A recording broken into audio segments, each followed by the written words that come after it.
matter to me. I don't care. I don't care. I don't care. You know, I can't. If I let fame get the best of me, you know what I'm saying? I'm gonna self-destruct, and I don't want to self-destruct. In the simplest way to look at it, he made being a white rapper okay. But beyond that, he's really redefined hip-hop. And he's trying to see what you gonna do. This is when I knew Eminem was real. He's like, I don't give a man. This is when I knew, I'm like, damn, Eminem is a real And back in the day of Marky Mark and the Funky Bunch. He had some Mexican. Now we from New York.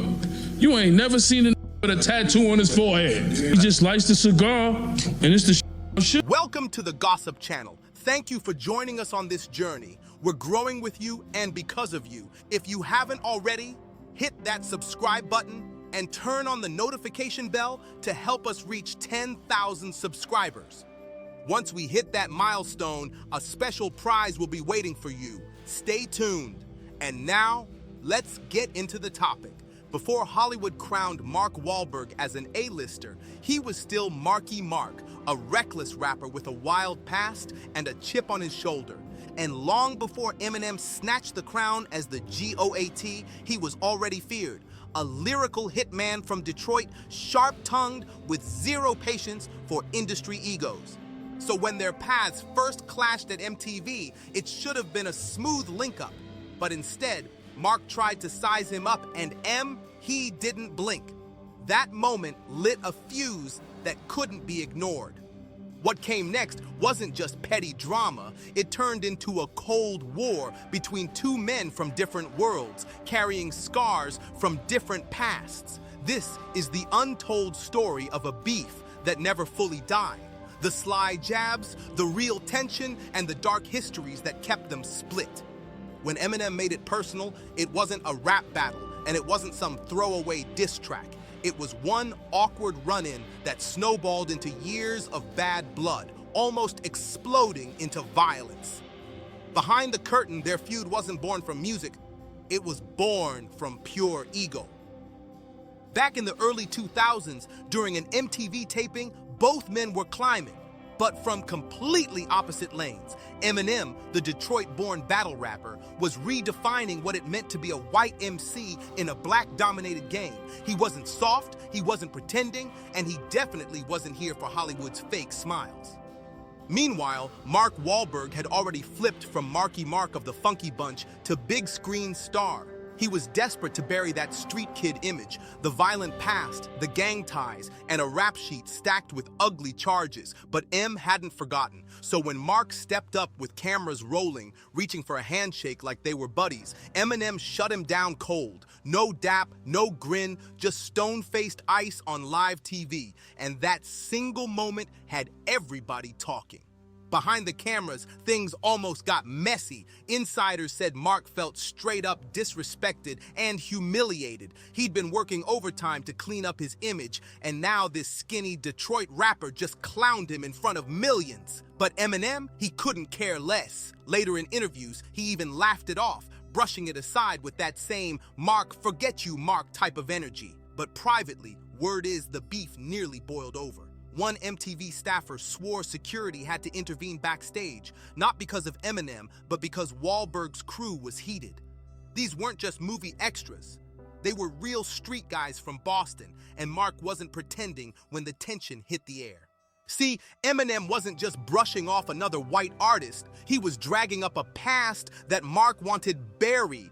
A past tied to violence against black kids, drugs, jail time, and a history hip-hop wasn't ever gonna forget. M, who earned his stripes in Detroit's black music scene, couldn't stomach the idea of Mark sliding back into hip-hop like his record was clean. Meanwhile, Mark saw Eminem as cocky, disrespectful, and worse, a real threat to the polished image he was trying to build. This wasn't only ego, this was ugly history crashing into the spotlight, and the feud didn't die out. Years later, Eminem was still sneaking in shots, bragging he wasn't that Marky Mark type, while Wahlberg made sure to keep M's name far from his lips. Insiders swear Mark never forgot that day. And he definitely never forgave Eminem for that cold shade. Word is, if they ever bumped into each other again, it could have gotten physical. What started as a cold shoulder turned into a silent war, and everybody in the streets knew when Eminem holds a grudge, it's never quiet. And back then, Marky Mark, he was a real problem. To see why Eminem had zero respect for Wahlberg, you gotta rewind before the Hollywood shine, before the Oscar buzz, and way before the redemption speeches. Back in Boston, Mark wasn't just a rapper or some rising actor. He was out there in the streets, dangerous and reckless. They didn't call him Marky Mark for nothing. They didn't just call him Marky Mark, they called him Trouble. By 15, Wahlberg was already knee-deep in behavior that could have had most kids locked up for life. This wasn't just ditching class or spray painting walls. He was attacking people, and the records prove it. Mark was caught chasing black school kids while hurling slurs, and the very next day, he harassed another group on the beach in the same ugly way.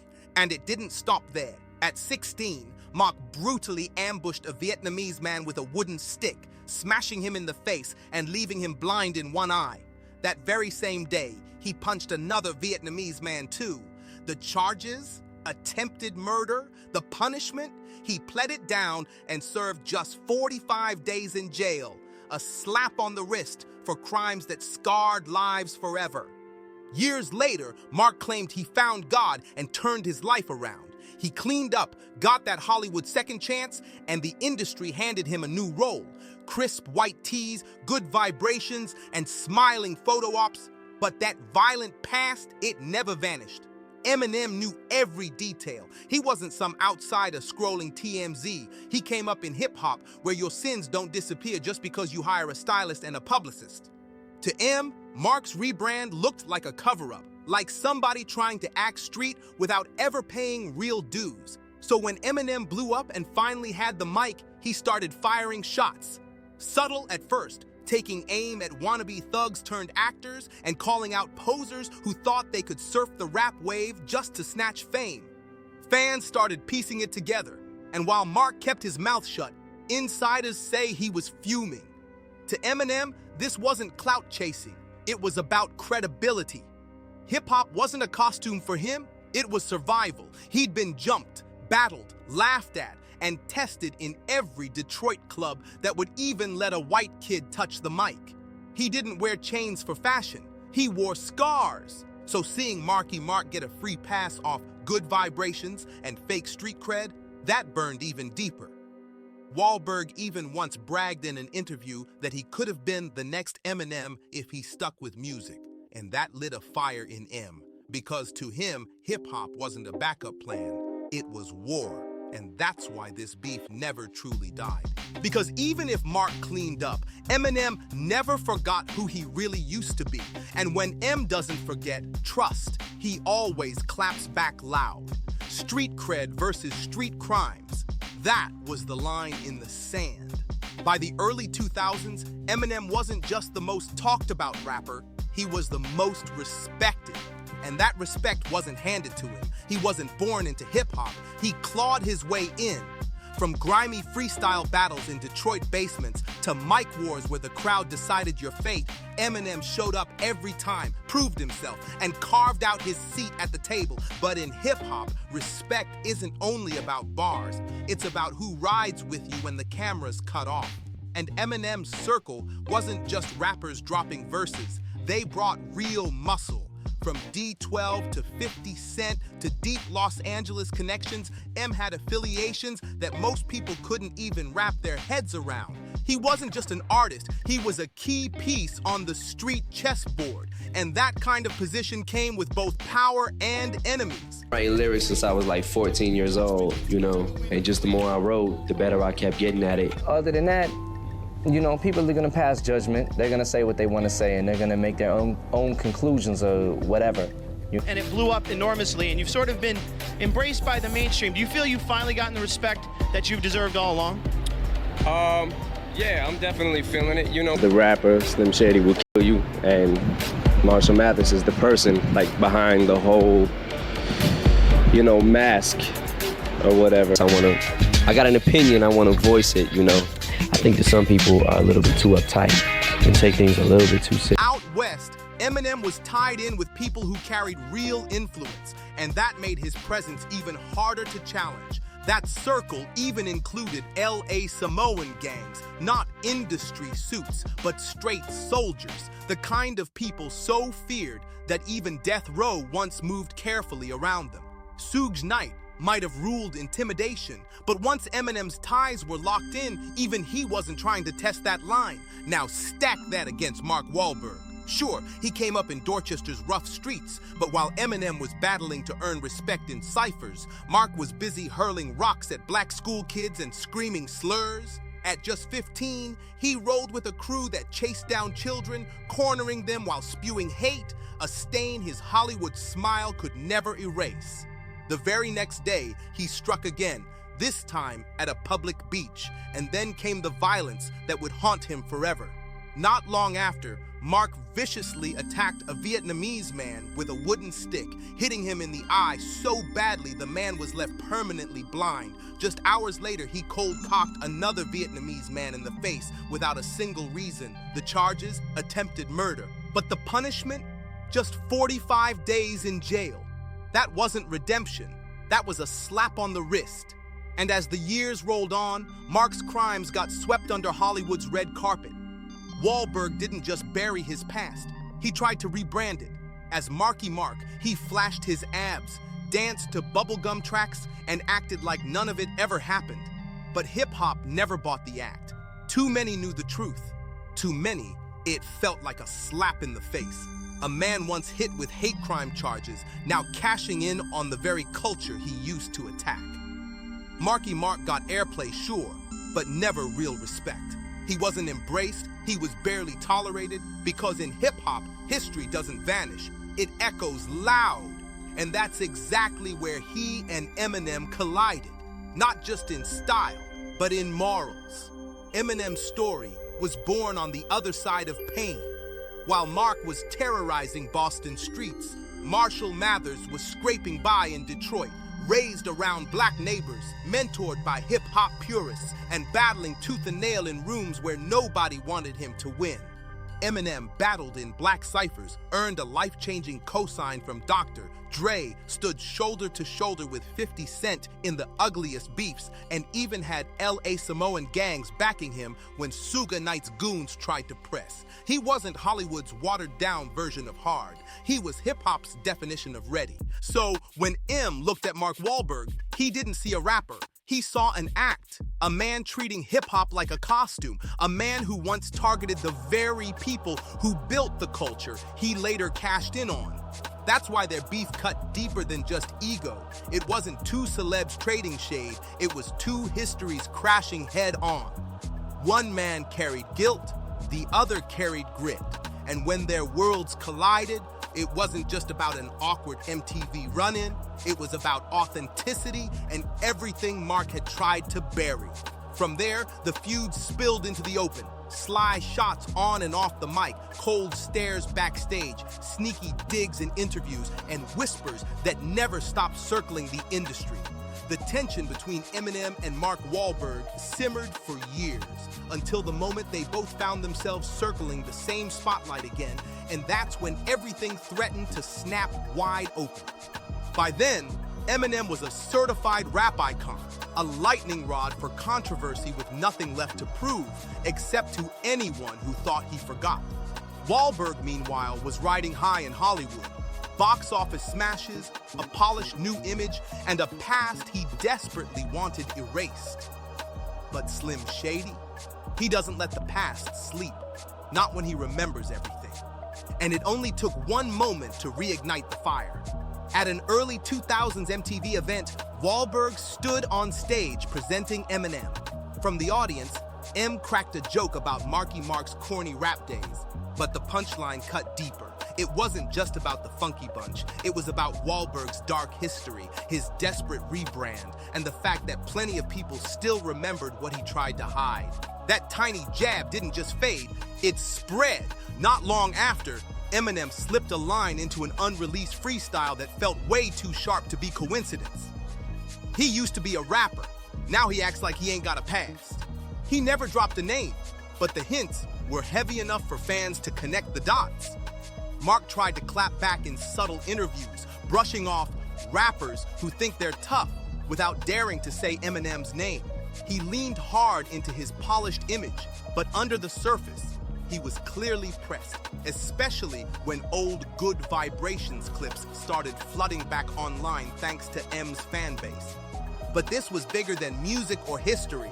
It was about power. Eminem held the mic in a way Mark never could.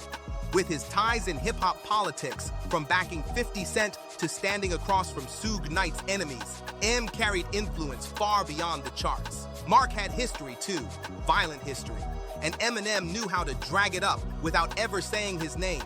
This round of their beef wasn't about fists, it was about reputation. And in that arena, Eminem knew exactly how to turn words into weapons. M wasn't scared, but Hollywood was. While Mark Wahlberg was busy scrubbing away the last stains of Marky Mark, Eminem was stepping into rooms that made the industry nervous. By then, he wasn't just a rapper, he was a cultural disruptor, a wild card with no filter, a tongue sharper than any headline, and a memory dangerous enough to bury careers in just 16 bars. And Wahlberg knew it. Hollywood adored Eminem's commercial value. 8 Mile was a box office monster. Lose Yourself snatched an Oscar. But behind the velvet curtains, people tiptoed around him, afraid of what Slim Shady might say next. Eminem was unpredictable. He didn't kiss rings, follow rules, or hide behind fake smiles. When he stepped into a room, even tough guy actors like Mark got noticeably quieter, especially when M started dropping those subtle reminders of things Hollywood wanted forgotten. He never had to say Wahlberg's name because his fans did the work for him. Online threads exploded with receipts, resurfaced court files, snapshots from Wahlberg's old gang days, and grainy clips of his violent past. Suddenly, the Funky Bunch era didn't look playful anymore. It looked like a costume hiding scars. Old hate crime charges came back to light, stories of juvenile assaults resurfaced, and people started talking again about the time Wahlberg nearly took out a Vietnamese man in a racially fueled attack. All of it bubbled back up, and Eminem's sly little jabs kept sparking fresh interest. He never had to say Mark's name, but the timing was way too sharp to ignore. Meanwhile, M was thriving, linking up with 50 Cent, clashing with Benzino and Ja Rule, and even standing tall against heavyweights like Suge Knight. With real ties from LA's Samoan Cruz to Detroit's Raw Underground, Eminem had a credibility that rattled Hollywood types who lived off polished PR and sanitized images. People like Mark, who only survived by burying the truth. While Wahlberg's team scrambled to smother his past under family flicks and charity photo ops, Eminem was out there playing chess, not checkers. And the silence made it worse, because when Eminem doesn't say your name, that's when you know he's really locked in. There's power in that pause, and Mark felt it. He dodged interview questions, brushed off mentions of their MTV clash, and quietly steered clear of any space Slim might show up in. It was obvious he didn't want smoke. Not from Slim, not in the booth, not even on a movie set. Because while Mark Wahlberg had to rebrand himself into Hollywood royalty, Eminem never rebranded a thing. He stayed raw, unfiltered, and willing to go places most wouldn't dare, proving he wasn't just the best white rapper turned actor. He was the standard Mark could never reach. How do you look back on your music career, and would you ever... I was the best. No, I'm the best white rapper turned actor. I'm the realest rapper ever. I'm the realest white rapper ever. Not to know that Eminem would come, shortly after. The simplest way to look at it, he made being a white rapper okay. But beyond that, he's really redefined hip-hop. I'm here for the fans. I'm here for everybody who understands me and relates to me, and anybody who don't can kiss my I don't care. Deep down, Wahlberg knew one thing. Eminem's deadliest weapon wasn't just his fame, it was his memory. From sly MTV jabs to years of quiet distance, the Cold War between them never fully thawed. By the late 2000s, the fire between Eminem and Mark Wahlberg seemed to cool, at least in public. No diss tracks, no backstage brawls, no messy award show confrontations. But if you look closer, you'd see it. Two men orbiting the same Hollywood circles while doing everything they could to never collide. Eminem never forgot that MTV moment, back when he was just cracking into the mainstream and Mark Wahlberg still carried that leftover cockiness from his Funky Bunch days.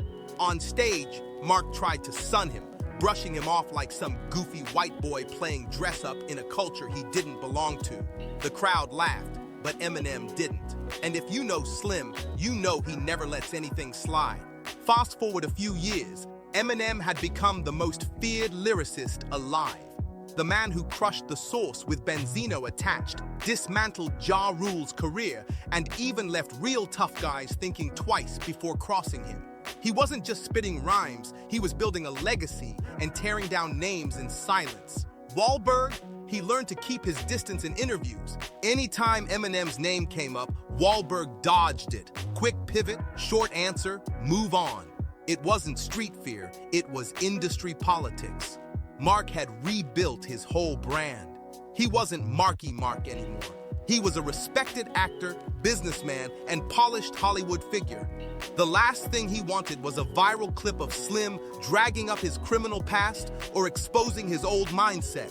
And let's be clear, the culture had shifted. Nobody was handing out passes anymore. The same racist attacks Mark was once convicted for, they'd be career-ending today. Meanwhile, Eminem had faced every controversy head-on. His scandals came with public penance, his apologies lived inside his music. But Wahlberg's past, still tucked away in court archives, old newsprint, and sealed records Hollywood hoped fans wouldn't dig up. Here's the deeper irony. While Mark was churning out blockbuster films with The Rock and smiling in family-friendly commercials, Eminem was standing shoulder to shoulder with certified names. He embraced 50 Cent, a man with real bullets in his story. He stood with Dr. Dre, a living symbol of West Coast legacy. And through it all, he never watered down his brand just to fit in. That raw authenticity was its own warning. If Eminem decided to speak, the world was listening.